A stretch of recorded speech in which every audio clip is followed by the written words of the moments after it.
giving us the opportunity to have you there here on this board. We have all the DNB students of nephrology across India, and Okay. Dr. Ishita has been kind enough to give us time again.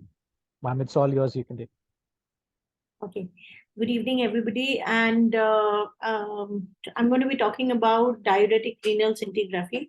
Now, as nephrologists, this is probably one of the more common tests that you would order, and it is important that you know the basics of what a diuretic renal scintigraphy is all about. So my name is Dr. Ishita Sen, and I look after the nuclear medicine department at the Fortis Hospital, Gurgaon. And it's really a pleasure to be here. Okay, so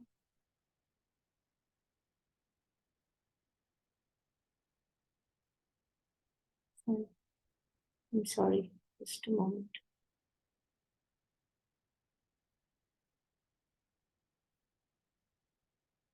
Okay. So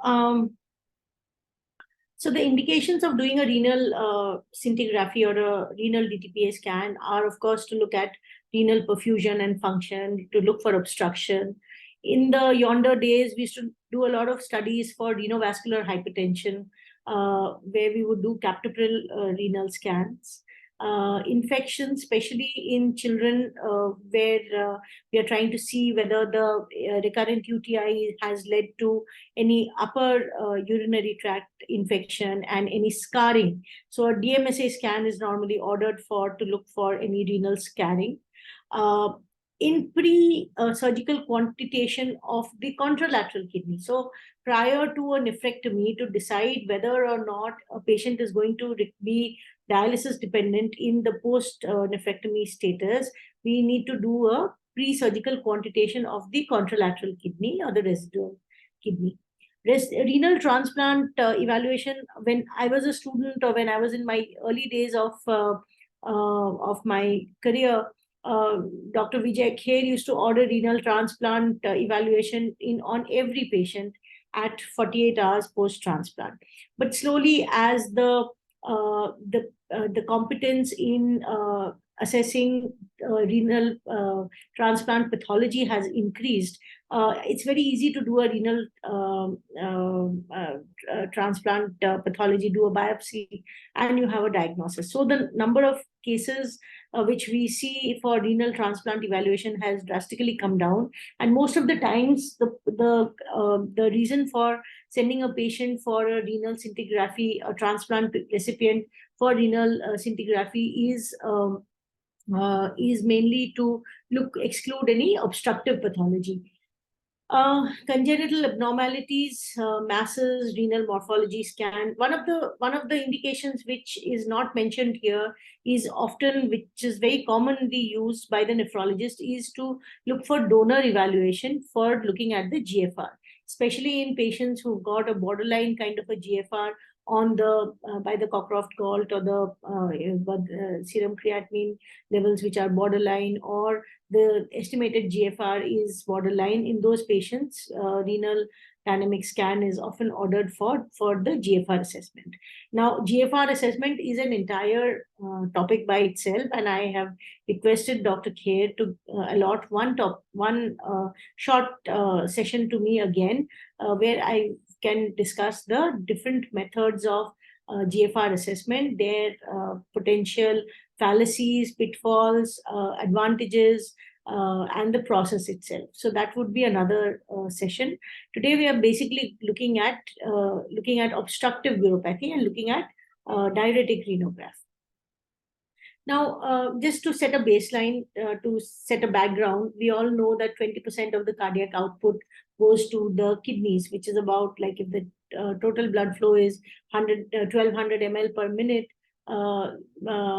600 ml per minute of plasma is actually flows through the kidneys, and 20% of the renal plasma flow is filtered by the glomeruli. So that gives us a number of 120 ml per minute, or 170 liters per day. There's also tubular secretion, tubular reabsorption, which is 1% of ultrafiltrate, and the endocrine function. So these are the renal functions pretty much. And the major area where we come in, most of the DTPA is a pure glomerular filtration agent, and that's where we look at that's how we use DTPA as assessing the GFR. There are other agents which look at the tubular secretion, and so if you look at the different agents which are used for renal scintigraphy, you have DTPA, which is predominantly a glomerular filtration agent, MAG3, which is again mainly a tubular secreting agent. And then you have different agents which were used in the past, like iodine 131, orthoiodohipuran. Now, hipuran was actually the gold standard for looking at renal function, and it had both glomerular and glomerular filtration and tubular secretion. So it was 20% of it was excreted by glomerular filtration, while 80% of it was secreted by tubular secretion. GHA and DMSA are agents which are basically bound to the cortical proteins, and that's why they are used to look for the morphological changes in the kidney. So in renal scarring, both these agents, GHA and DMSA, can give you a lot of value, especially DMSA. Nobody uses GHA now because GHA, when it was used as a combination agent. So because about 40 to 60% of GHA is excreted by glomerular filtration, while only about 20% of it is attached to the tubular proteins. But then finally, so the intent was that you could get a little bit of glomerular filtration and a little bit of morphology as well. But then the consensus was that it gave you a inaccurate glomerular filtration and a very poor quality image. So that's why nobody uses GHA anymore. Now, DMSA is what is used commonly for looking at scarring, and most of the DMSA that is used gets attached to the tubular proteins. Now, mainly if you look at the DTPA, MAG3, and orthoiodohipuran, the hipuran was considered as a very good agent because there was 100% extraction of the hipuran from the blood. So whatever reached the kidney was extracted by the kidney. As compared to that, the DTPA, only about 15 to 20% of it is extracted by the kidney. MAG3 has got a better extraction fraction of somewhere around 40 to 50%. So whenever you have a more deranged renal function, where the renal extraction fraction is low, in those cases where you are suspecting a renal parenchymal problem, in those cases, MAG3 or our own EC, which is kind of similar to MAG3, these are better agents to look for renal scintigraphy. Now, the only difference is that when you use these tubular agents, you get what is effective renal plasma flow and not GFR. So often my nephrologist asked me after doing a EC that what would be the GFR. So we cannot tell you the GFR because these are not glomerular filtration agents, but an ERPF and GFR is essentially, it is the effective renal plasma flow through the kidney. So there is correlation between the two, but definitely we cannot give you a number of the GFR when we are doing with MAG3 or with LLEC. Now, if you look at the dosimetry, which means how much radiation are you exposing the patient to by doing a renal DTPA scan, you find that most of the agents which look at the dynamic renal function, which means that the obstruction or the excretion, the dynamic excretion, they have a very low renal radiation risk. And it's like DTPA is like a normal chest X-ray gives you 1 rad. Okay, so DTPA gives you 0.2 rads. So, and this is for 10 millicurie. So we don't use 10 millicurie, we use just 5 millicurie. So for 5 millicurie, so this would give you just about 0.1 rad. So which is like 1/10 of an X-ray. So it's got a very less radiation exposure to the kidneys. The critical organ here is the urinary bladder, where you have once the tracer has been excreted from the kidney, it collects in the pelvic ileal system and then is drained through the ureter into the urinary bladder. And the critical organ here is the urinary bladder. And in a typical DTPA scan, you would have the bladder receiving about 2.8 rads, because the excretion of MAG3 is faster. So more of the radioactivity actually accumulates in the kidney, in the urinary bladder during a MAG3 study. And there have been, in some cases, we end the study prematurely. So normally a DTPA takes about half an hour to do. But if you find that everything has excreted from the kidneys and is in the bladder, you can actually you can prematurely stop the study, ask the patient to void, and then take a delayed film. So that way you can reduce the amount of radiation to the urinary bladder.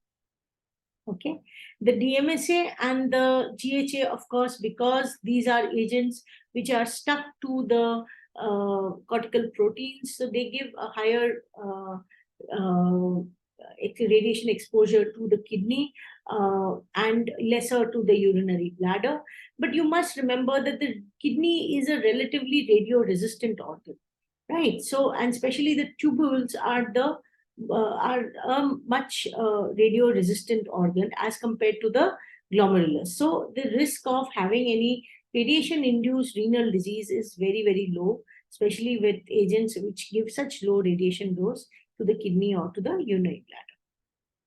So the question becomes, which one do you have? Most departments now will have access to MAG3 or EC, DTPA, DMSA. Which one do you use? So when you're trying to get very high resolution, rapid images, then a MAG3 or a EC is a better agent. When you want to look at morphology or scarring, then obviously DMSA is a better agent. When you're trying to look for obstruction, MAG3 or a DTPA, or nobody uses OIH anymore, but MAG3 DTPA or EC DTPA, both will give you good information. For GFR assessment, obviously you need a pure glomerular agent, so you can use either chromium EDTA, which nobody uses anymore. So a DTPA, when GFR is in question, then DTPA is the agent that you will use. So looking at the basic renal scan, preparation, the patient should be well hydrated, and typically prior to a renal dynamic study should receive an additional oral fluid load of 5 to 10 ml per kg body weight 30 to 60 minutes before the scan. So if a patient is not taking adequate oral water or oral fluids, then you can actually give a 400 ml bolus about 30 minutes prior to the scan. So just one whack of normal saline and you push it in as a bolus, and about 30 minutes prior to the DTP, and that will make the patient adequately hydrated. No special diet is required. There is a school of thought which says that giving a slightly higher high protein diet will push up the GFR. But again, those are contentious issues as to, are we looking at the renal reserve in those cases, or are we looking at baseline renal function? Of course, the other aspect is that the patient should not be fasting, or for that matter, should not be dehydrated prior to the renal DTPA scans. Diuretics, if the patient is on diuretics, should be withheld in the morning of the study. Pregnancy is a contraindication for renal DTPA scan. Breastfeeding does not need to be interrupted. Only one feed needs to be interrupted, and that too is not because DTPA is secreted in breast milk, but because of the proximity. So when the mother is holding the baby close to her, because of the proximity, the baby may receive some radiation. That too is much lower than the 1 millisievert threshold which a baby has per year. So there's no risk of doing a DTPA in a breastfeeding woman. We just need her to interrupt one feed so that the proximity to the baby does not cause any radiation exposure to the baby. So this is like the way a scan is done. So you have this is a gamma camera. This is a SPECT CT. So this is the kind of machine that we have at most centers now. So there is it's like a round hole, and there's a gantry. The cameras where there is no CT interface, they will usually have these heads like this, and the patient here, because it's a baby, the baby is actually lying on the head itself. Otherwise, the patient is usually lying on a couch. The head is out, the foot is inside, and it's the kidney area which is scanned. So it's a very comfortable scan. There's no risk of any claustrophobia. The patient's head is out, his hands are above, so he just has to lie. The camera which takes the pictures is actually situated behind the patient, because the kidneys are at the back, so the camera is actually below the patient. So this is a dual head camera, so there are two cameras, one on top and one at the bottom. The top camera is not taking any pictures, it's the bottom camera which is taking pictures. The top camera will take pictures only in cases where the kidney is anteriorly placed, like for instance in renal transplant imaging, or in patients who've got an ectopic kidney. And this is what a normal DTPA scan looks like. So you have the perfusion phase, which is out here. You have some curves. We'll come to that later. Then you have these cortical. Now the DTPA is typically done in two phases. The first phase is a very rapidly detectable phase of 2 seconds per frame. So this is trying to look at the perfusion, so arterial perfusion of the kidney, followed by the renal blood pool, and then you have the cortical phase. So normally the cortical phase starts at about 1 minute post-injection, and these are all 30 seconds or 1 minute frames. So the images of 30 seconds are all stacked together and one static image is created. And like that, you have every 30 seconds, the images are acquired. So then, or they may be 1 minute images. So it will usually be written somewhere that this is 1 minute per frame. So you know that every image is 1 minute. So first minute, second minute, third minute, fourth minute, like that. Okay. And then you have this is the renogram curve. This shows us the ROI, the region of interest as it is drawn. And then you have some other images which are like the post-void images and stuff like that, right? Now, when we talk about furosemide intervention, there are different protocols of furosemide intervention.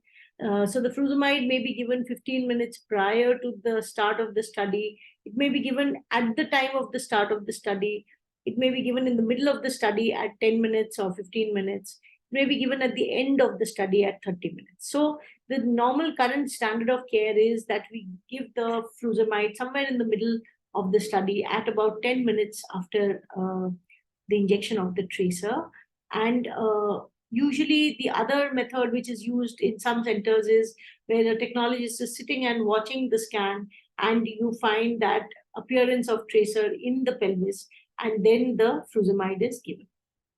Now, the rationale of this protocol of giving furosemide in the middle of the study is that it does not change the differential renal function as with the F-15 protocol. So what happens in the F-15, because the Lasix has been given 15 minutes prior, there's a very, very rapid outflow of the tracer from the kidney, and normally the GFR is assessed at about between 3 to 5 minutes of a dynamic phase. But if the Lasix is given prior, 15 minutes prior, by 3 to 5 minutes, the kidney has already excreted some of its tracer. So the GFR may be underestimated, or the differential function may be underestimated in this kind of a protocol. So that's why the F-15 is only done in patients who've got a very large capacious pelvis, and you want the pelvis to be decompressed prior to injection of the radio tracer to be able to assess the renal function adequately. And then it's only in those kind of situations that the Lasix may be given 15 minutes prior. Also, by giving the Lasix in the middle of the study, we allow 20 minutes of giving the Lasix at about 10 minutes of the study. We allow imaging for almost 20 minutes, which can allows us to actually assess the entire response to furosemide. And the post-micturition image, which is always taken and should always be taken, it looks at the effect of the full bladder and assists the gravity assisted drainage. So always there should be a post micturition image at the end of your renal dynamic study. In children, for the purpose of logistics, we try to give the Lasix along with the tracer in a single injection, because every time you go and you try to inject the patient in the middle, the child will move. So that again degrades our images. So we normally give the Lasix and the tracer all in the same all at the same time. So after that, the child can be at rest for 30 minutes and not move. The dose of furosemide in the earlier days, we used to give much higher doses. So we used to give 80 milligram, so 1 milligram per kg body weight. Now the current standards of care is 20 milligram of Lasix with 400 ml of oral fluid or IV fluid at the start of study. So the rationale is that by giving a very high dose of Lasix, you actually cause renal hypotension, and that in turn increases the renal parenchymal transit time. The renal, to counteract the hypotension, the kidney tries to increase the renal parenchymal transit time, and you actually get erroneous data. So now the standard of care is to give a low dose of Lasix of 20 milligram, and along with that, prior to that, you should give about 400 ml of oral fluid at the start of the study. Now, again, how do you draw a region of interest? There are contentions about that. There are people who say that you should draw an ROI including the entire kidney, both the renal cortex and medulla and the pelvic ileal system. And then there is another school of thought which says that no, you should actually just include the cortex. Now, the inter-observer differences in drawing the ROI have been found to be insignificant. So whether you draw the cortex like this or whether you draw it at this, the GFR or the differential function that you get is more or less the same. The reason is that the software calculates the GFR at about 3 minutes of between 2 to 3 minutes of the renal dynamic study. Now, at 2 to 3 minutes of renal dynamic study, the tracer is anyways in the cortex. It has not yet gone into the medulla. It has not gone into the pelvic ileal system. So whatever you draw, the tracer is all sitting in the cortex. So what you are going to calculate is actually tracer, which is the cortical function. So it does not matter whether you include the pelvis or you don't include the pelvis, because in most cases, at 3 minutes, the pelvis will be empty. So whatever you're getting is actually the renal cortex, which you're assessing. So it doesn't matter what kind of an ROI you draw. Now we come to the renogram curve. Now the renogram curve has actually got 4 parts, right? The first part is missing in this diagram. The first part is the renal perfusion, which happens for the first minute. After that, the renogram curve actually tracks the transit of the tracer in the kidney. So the first 3 to 5 minutes is actually the uptake phase, when the cortical tracer, the renal cortex is extracting the tracer from the blood, and it is accumulating it is concentrating it in the renal cortex. And the peak concentration usually happens by about 3 to 5 minutes. And after about 5 to 8 minutes, it's the renal excretion which starts to take place, right? So the first phase, which is the first minute, is the vascular phase. Then this is the renal equilibrium phase, or also called the cortical phase. Then somewhere around between 5 to 8 minutes is the clearance phase. Now the T half max is one number which everybody talks about, and which is used for assessing whether a kidney is obstructed or not. Now, if you look at the T half max, the T half max is the time taken by the kidney to excrete 50% of the peak renal tracer uptake. So whatever is your peak, whatever is the 50%, the time taken to achieve that kind of an excretion is the T-half max. So this is just to show you what the renogram curve does. So the initial first 3 minutes is the uptake phase, then the elimination starts. If the elimination is more than the uptake, then the renogram curve dips down and you get a normal, nice excreting renogram. If the difference in the elimination, if the elimination is reduced as compared to the uptake, then you get an upgoing curve, and that is when you have an obstructive system and you have a obstructive kind of a curve. And these curves have been very nicely described by O'Reilly, and these are the different kinds of renogram curves which we use to assess whether a patient has got an obstructive uropathy or not, right? So the type 1 curve, so I don't know if there are any nuclear medicine people here. I had invited a couple of nuclear medicine people, but often as nuclear medicine physicians, we are asked to draw these curves in the exam. And the type 1 curve is a normal curve where you have the cortical phase, peak cortical phase occurring at about 3 to 5 minutes, and then the excretory phase. And by about 20 minutes, there's less than 50% of the peak tracer uptake left in the kidney. So less than 30% of the peak uptake is left in the kidney at the end of the dynamic phase. Then the type 2 O'Reilly curve is an obstructive curve, where if there is any outflow obstruction, so you have an upgoing curve. Type 3A curve is a hypotonic curve. So this happens especially in patients who've had a surgery or who've had a pyeloplasty done and still have got a large capacious pelvis. So these patients, they will have a hypotonic pelvis. So the moment you give Lasix and the pelvis decompensates, so the flow rate increases, the pelvis decompresses, and you have a rapid excretion of the tracer. So this is a hypotonic kind of a curve, and this is the 3A curve.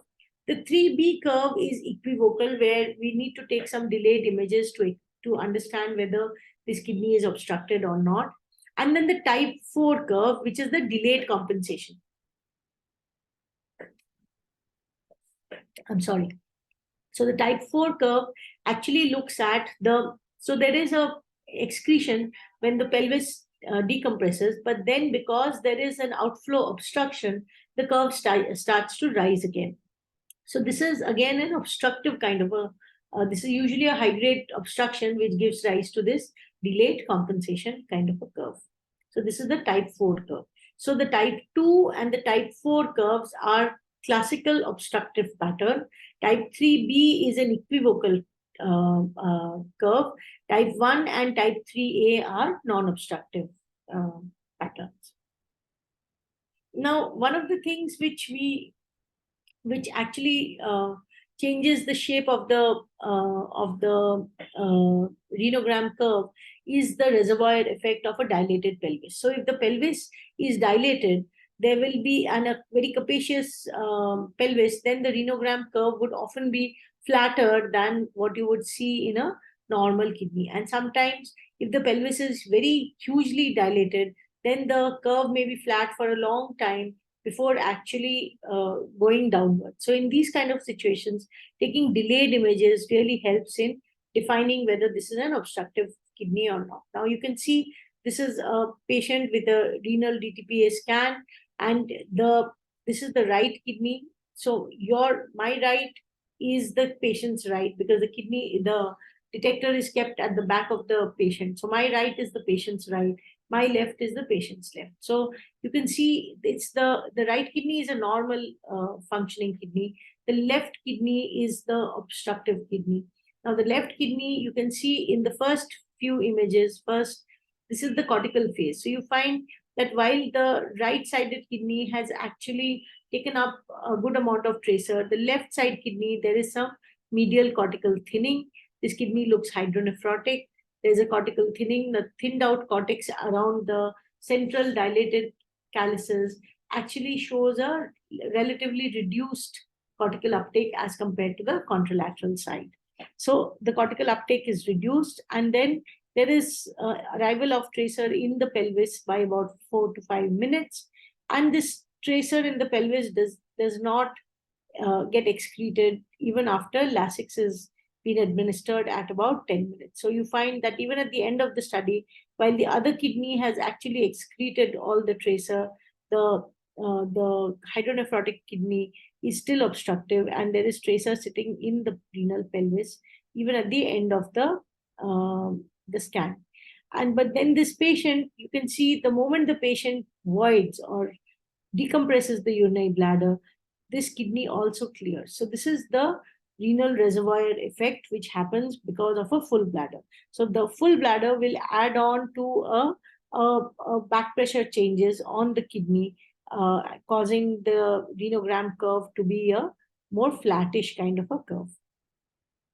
So this is another patient. Now, this is a patient who has got a upper calyceal hydronephrosis, and you can see the moment, this is the urinary bladder, and the moment the bladder is decompressed, the tracer actually flows out from the calyx. So this is not an obstructed kind of a kidney. This is a non-obstructed kidney where you're seeing the reservoir effect due to the back pressure changes exerted by the enlarged urinary bladder. Now coming back to T half max. So there was the general understanding is that if the T half max is more than 20 minutes, the kidney is obstructed. But you have to remember that T half max is dependent on the tracer that you are using. The T half max of MAG3 or LLEC is just about 12 minutes as compared to DTPA, where the T half max may be 15 to 17 minutes. And also, if the patient is dehydrated prior to doing the DTPA scan, or has got a very big urinary bladder with a lot of reservoir effect happening, then you may get a prolonged renal parenchymal transit time, which may affect the T half max, but it does not necessarily mean that the kidney is an obstructive kidney. So don't read a scan just by T half max. You have to read the scan in totality. So there are a lot of alternative quantitative parameters which are used, and these are of course beyond the scope of your you don't need to know all these things, but just so that if somebody talks about these alternative quantitative parameters, you at least have heard these things. So they are post void to max ratio. Most of these parameters, whether they have some fancy names like pelvic excretion efficiency, P, output efficiency, OE, NORA, normalized residual activity. So a lot of old timers would ask you on these parameters like NORA, PEE. So these parameters, most of them, what they are trying to see is how much of the tracer which you have injected into the patient remains in the remains in the kidney at 20 minutes in the dynamic phase. And most of them show that if there is an excretion of more than 30% of the injected activity at the end of 20 minutes, these are non-obstructive systems. So you can see it from either from the retention point of view. So like for instance, if you have a 20-minute to maximum ratio, and if the ratio of the kidney counts at 20 minutes and it is compared to the baseline or the peak counts. So, and if it is normal, if it is 0.19, but if it is more than 0.35, so again we come back to that if there is more than 30% of the injected tracer remaining in the kidney, then it means that it's an obstructive system. And you can see it from the other end, so which looks at the pelvic excretion efficiency or the output efficiency or the normalized residual activity. Again, this looks at the residual activity at the end of the dynamic phase. And so there are different numbers, but the idea of putting this slide was so just to make you familiar with these alternative quantitative parameters, which essentially look at the renal retention of the injected radiotracer at 20 minutes. I think we've already gone through this. We don't need to Okay. So nowadays, most of the cameras allow a patient to be lying down when we are scanning. When we were students, there used to be cameras where the patient could be imaged where sitting up. But then it leads to a lot of movements, although it ameliorates the, there's gravity assisted drainage of the kidneys. So often for dilated capacious pelvis, it's a very nice method to scan the patient in a sitting up position, because you can actually use gravity to look at the clearance of tracer from the pelvis. But then the patient would invariably move when he is sitting up, so it again degrades the images. So nowadays everybody takes the images with the patient in a supine position, and the camera is placed behind the patient. As I said before, it's usually a dual phase kind of a study. The first phase is the angiography phase, where you take rapid pictures every 2 seconds for a period of 1 minute, and then the dynamic phase, which lasts for about 15 to 30 minutes, depending on the protocol of any particular hospital. Definitely should be more than 20 minutes. And here we take images 1 to 3 minutes per frame. And at the end of the study, one should take an image of the injection site, just to exclude that there is no extravasation of tracer, because your entire calculation goes for a toss if your tracer has extravasated at the site of injection. So your Dinogram curve goes for a toss, your GFR is underestimated, your entire image of the renal scintigraphy gets degraded if your tracer has been extravasated. So that's why it's important to have a good IV line. Yes, does somebody? Okay.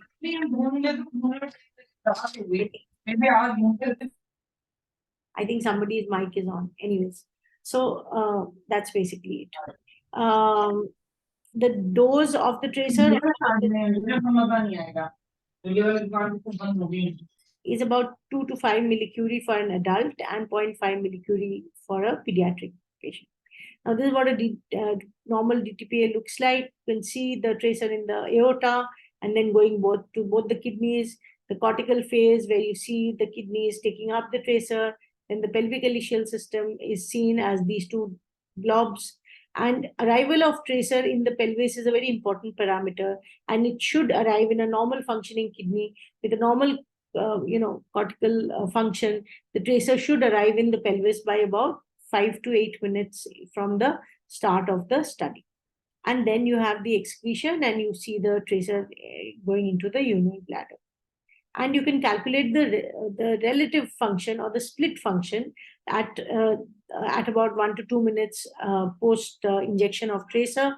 So you draw this is called a region of interest, like I mentioned ahead. And this engulfs the entire kidney. It should encircle the entire kidney. And then you have the background activity. Again, the background activity, there are a lot of controversies about where one should draw the background to get a ideal fit. So the idea is that whatever you see behind the kidney is what you should also see within your background ROI. So if you find that part of this is this is the right kidney and this is the left kidney. So this is the liver, this is the spleen. So this is the hepatic blood pool, this is the splenic blood pool. So if you find that the kidney is actually sitting on the splenic blood pool or the hepatic blood pool, then your background ROI should also include some bit of the hepatic or splenic blood pool, so that we get a true estimate of what is the counts in the kidney as compared to the background. All we are doing here is trying to assess how much of the counts, how much of the tracer which we have injected into you is being taken up by the kidneys. Now, what happens is that the tracer, once it goes into the kidney, it emits photons. And we know that how many photons, each photon then hits the gamma camera and causes a scintillation. Now, we know that with each scintillation, how much activity is there in the kidney, and that is how the split function or even the GFR is assessed. So that's the basic premise of a scintillation camera. So the kidney is actually giving out these rays, and depending on where we are getting those rays from as parts of the kidney, we calculate the renogram curve, and that is why drawing a correct ROI and drawing a correct background ROI is very, very important. Now, ideally, both kidneys should be contributing about 50% of the total renal function. However, anything between 45 to 55 is considered as normal.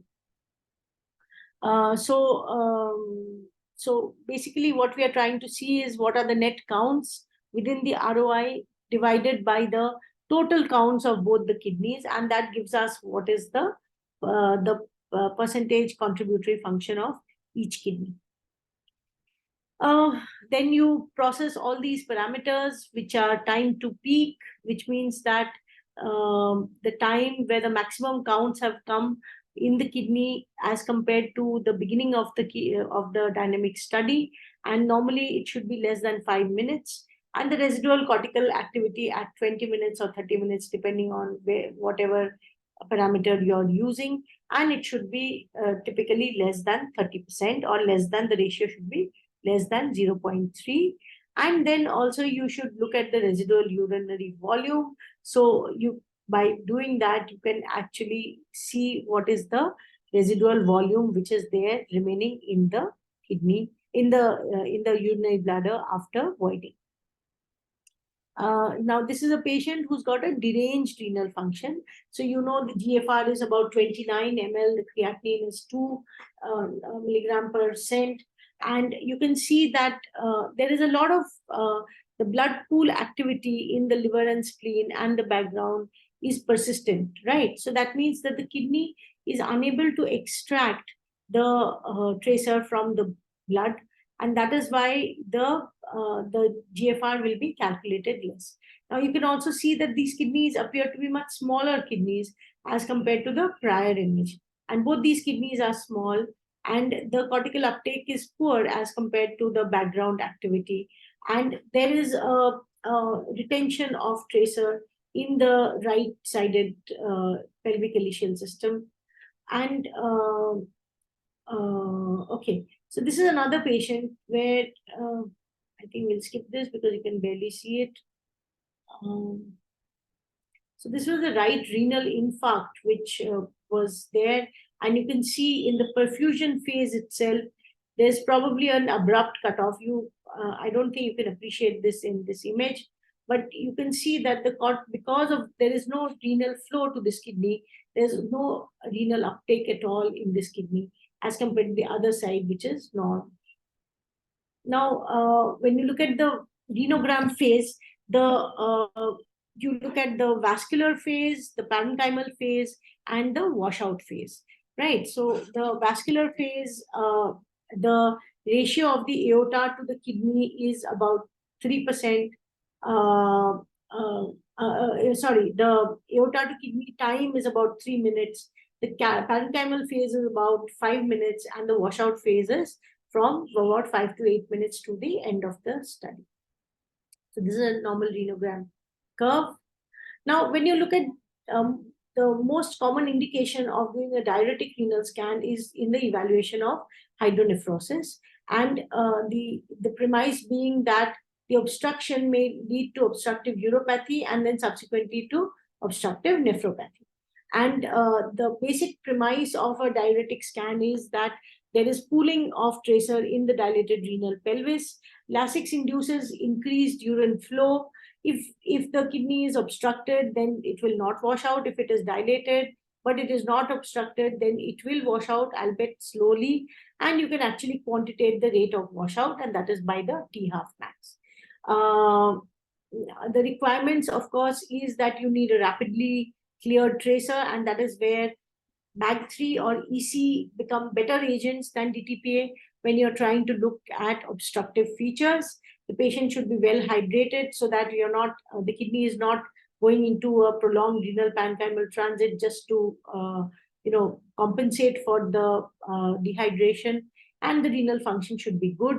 If the renal function, the contributory function is less than 30%, it is not possible to talk about diuretic renal function or talk about obstruction, because anyways the kidney shows such delayed renal parenchymal transit time that you cannot differentiate whether the venogram curve is flat because of the medical renal disease causing an increased renal parenchymal transit, or whether it is because of the obstruction. So again, I think we've already done this before. Okay, so this is a kidney where you find that the right-sided kidney is hydronephrotic, and you can see that tracer has arrived in the pelvis, but it is retained there. Ports, Lasix, it all drains out. So this is a non-obstructive dilatation of the pelvis. So this does not require any kind of an intervention, and you can see the same by the renogram curve. Whereas this is another kidney, similar looking kidney. You can see that there is calictasis. So all these little dots, this is what calictasis looks like. So because the intercalicial septae are thickened, so you see these beaded kind of an appearance. And at the end of the study, when the patient at 10 minutes, even after he has been injected with Lasix, the other kidney has excreted, but the right-sided kidney is still shows tracer retention, and you can see the same on the renogram curve. So the left-sided renogram curve is a rapidly clearing curve, whereas the right-sided renal curve is a flat curve. Again, another patient with a left-sided hydronephrosis. So you find that the left kidney is hydronephrotic. You can see the cortical thinning. You can see the pelvic calyceal dilatation. And even at the end of the dynamic study, you find that the tracer is all sitting in the pelvis. You've given Lasix somewhere out here. And despite the Lasix, there is no clearance of tracer. And again, this is a left UPJ obstruction kidney. Okay. Now, so this is the T-half max. As I said, the time it takes to excrete 50% of the tracer is the T-half max. But while as a rule of thumb, T-half max of more than 20 minutes is considered to be an obstructive kidney, there are many things which can actually change the T-half max. What is the state of hydration of the patient, right? What is the tracer that you're using? If you're using EC, your T-half max is much shorter as compared to DTPA. But that does not necessarily mean that the DTPA is giving you an obstructive pattern, right? So you should know what is the normal T-half max of that particular tracer. Then the volume of the dilated pelvis. If the pelvis is very dilated and it causes back pressure changes, the T-half max may be prolonged. Now, whether the bladder, if the bladder is very full, then also you will have a T-half max which is prolonged. When is the Lasix given? What is the renal function? If it is a poor functioning kidney, the T-half max will be prolonged, even if it is a non-obstructive kind of a kidney. So as a rule of thumb, yes, if it is less than 10 minutes, it's normal. If it is more than 20 minutes, it is abnormal or obstructed, and 10 to 20 minutes is kind of indeterminate. But you have to look at every case individually and depending on the protocol that is used, right? And it's important to interpret the whole study and not just the T-half max alone. So you have to look at visually look at the images and look at the washout curve shape. Is it concave versus convex? And look at the T-half max. So together, you will assess whether this is, and in the given clinical context. So all these things have to be taken into consideration before interpreting a renal DTPA scan. Again, these are the same things. I've already spoken of this before. So you can see here, this is a patient with a full bladder, no catheter, and the kidney seems obstructed. The left kidney seems obstructed. And the moment you repeat the study with a catheter in situ, you find that this is a non-obstructed. So again, this was because of the reservoir effect of the urinary bladder. We are not doing this. So that kind of brings me to the end of this particular topic. I'm going to take one more topic for you, which will look at the assessment of GFR as well as the renal transplant evaluation. So whenever you have a slot, I'll be happy to take that topic. So that's a shorter topic, and this was basically just to introduce to you the basics of renal imaging. Thank you.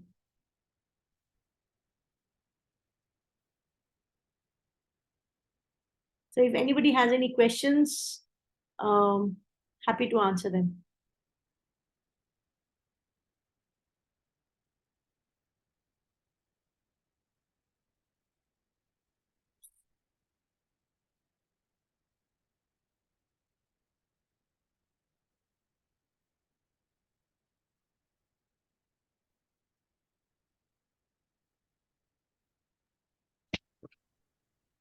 Kindly put up your questions on the chat box, or you can unmute yourselves and ask, ma'am.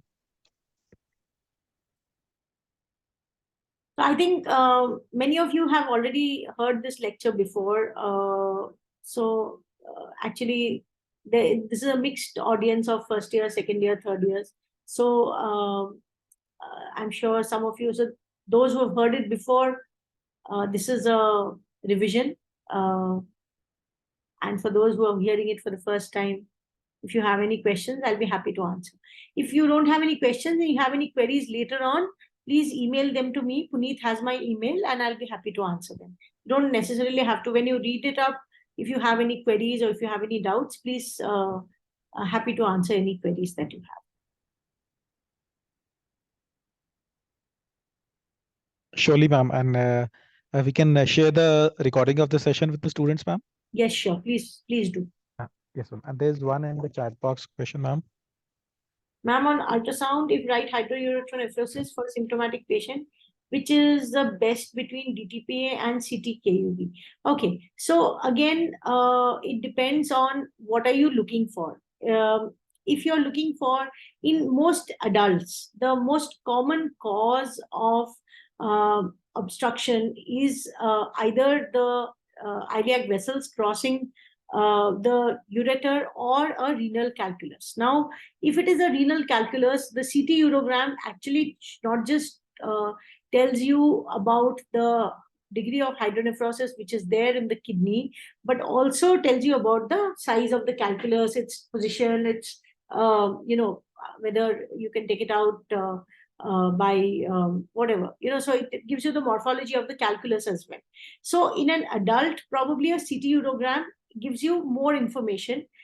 The role of a DTPA comes when the question is that are we going to sacrifice this kidney or is this kidney worth salvaging?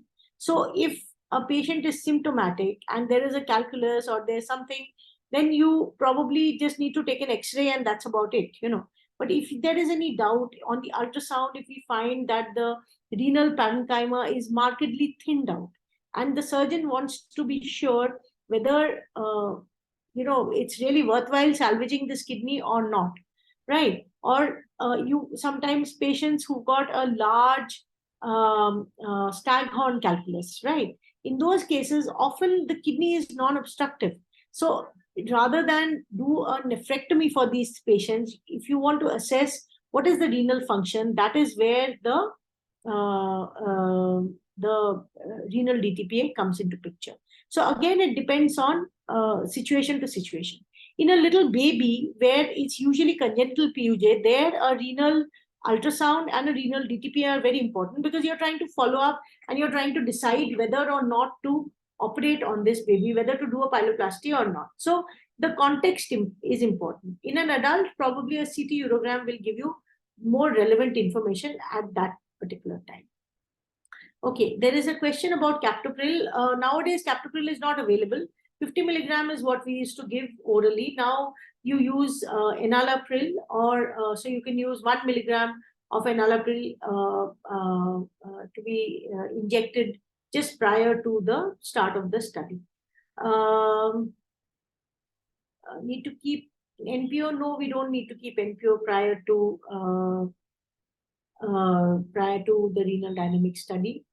madam, at what level of creatinine or EGFR MAC3 is preferred over DTPA? So usually up to 4 milligram percent, the DTPA does give you reasonable information. It also depends on a lot of things. How acute is the deterioration? Is it an acute kidney injury or is it a chronic kidney injury? Right. So when you're talking about chronic kidney disease, a DTPA even at 4 may not be able to give you so much information, and in such cases, maybe a MAG3 or an EC will be a better agent.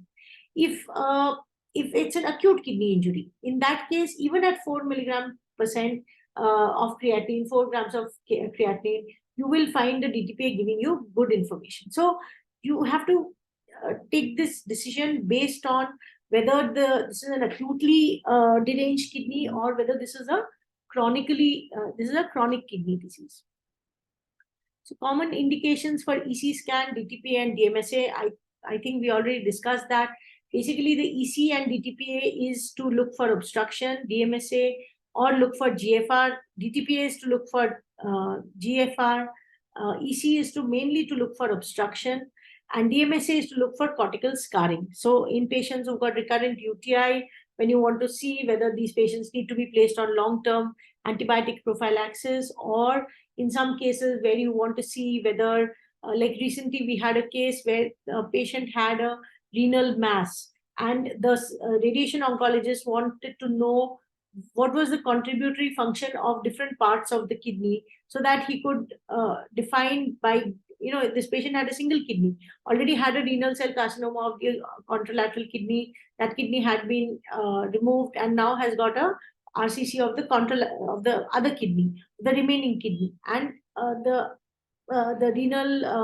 radiation oncologist wanted to know how much was the contributory function of different parts of the kidney, so that he could factor that in his radiation treatment planning. So a DMSA scan can give you very nice morphological detail, right? And that morphology is not just morphology, it is functional morphology.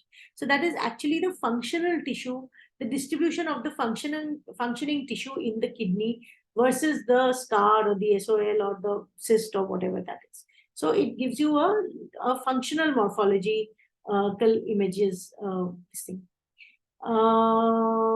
Yes, it is in acute cortical necrosis. You will find a renal in the initial phases. You will see the renal parenchymal transit prolonged in that particular phase.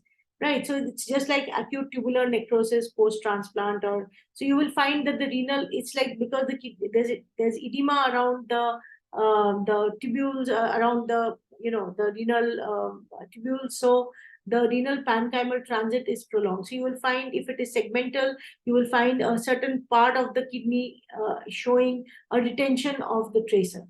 Right, or if it is the entire kidney where there is a renal vein thrombosis or something, you find that there is a prolonged renal parenchymal transit time. But yes, to categorically on the basis of DTPA to say that this is acute tubular necrosis, it may not be possible.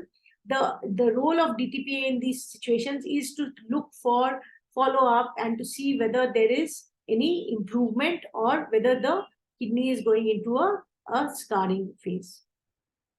For PUJ, is EC better than DTPA? Yes. For PUJ, and EC is better because it is a more rapidly clearing agent. So if there is some post-obstructive nephropathy, the EC is better at actually going through the cortex and medulla and giving you the pelvic ileal function.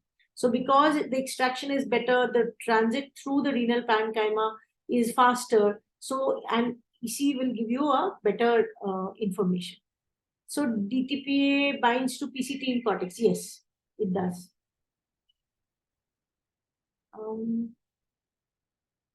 I think I've answered most of the queries.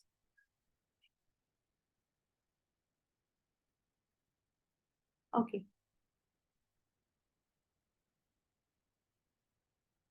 Is that? Thank you so much, ma'am. Thank you. It is always a pleasure to have you. Thank you so much, Puneet. Yes, ma'am. If any queries, I'll ask forward to you, ma'am. Sure. Thank you. Thank Thank you you. so much. Thank you. Thank you, ma'am. Thanks. Thank you. Bye bye.